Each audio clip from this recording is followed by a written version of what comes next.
So these past few days we have been talking about these magic words that nullify the word of God, nullify the work of God in our lives, and make small in reality God entirely. And when we think about that, so you may think, oh yeah, that was like, a lot of fluff, or you may not take it seriously and you may not believe me, and I would agree, don't believe me, but let's read 1 Thessalonians 2:13. It clearly says it, that you have the choice to weaken the message that you hear to the point of uselessness, and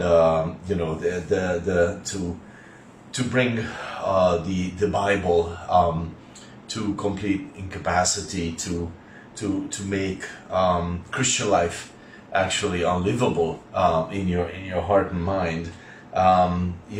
And this is amazing. So the verse goes, 1 Thessalonians 2:13. For this cause also thank we God without ceasing, because when you received the word of God, which you heard by us, you received it not as the word of man, but as it is in truth the word of God, which effectually works also in you that believe. And I keep coming back to this verse, and for good reason.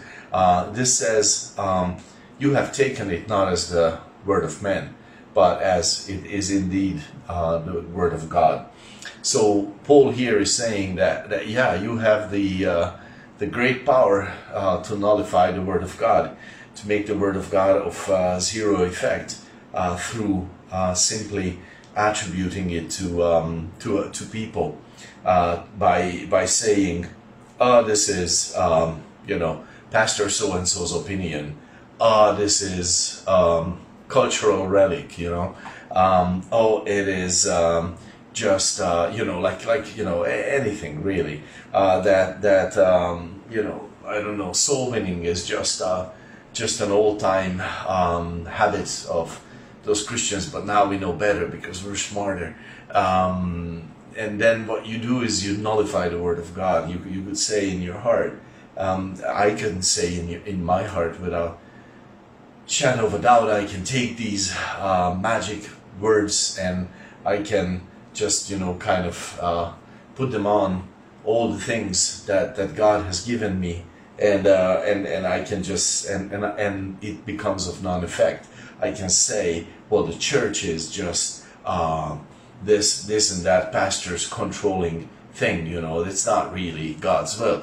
And because in my heart I make it small, therefore it will have no effect on my life, which is really amazing, because when you think about Hebrews 1:3, it clearly says that he upholds all things by the word of his power.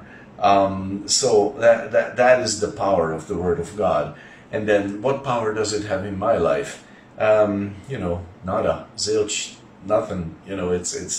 It's there's nothing at all in my heart. And I say, I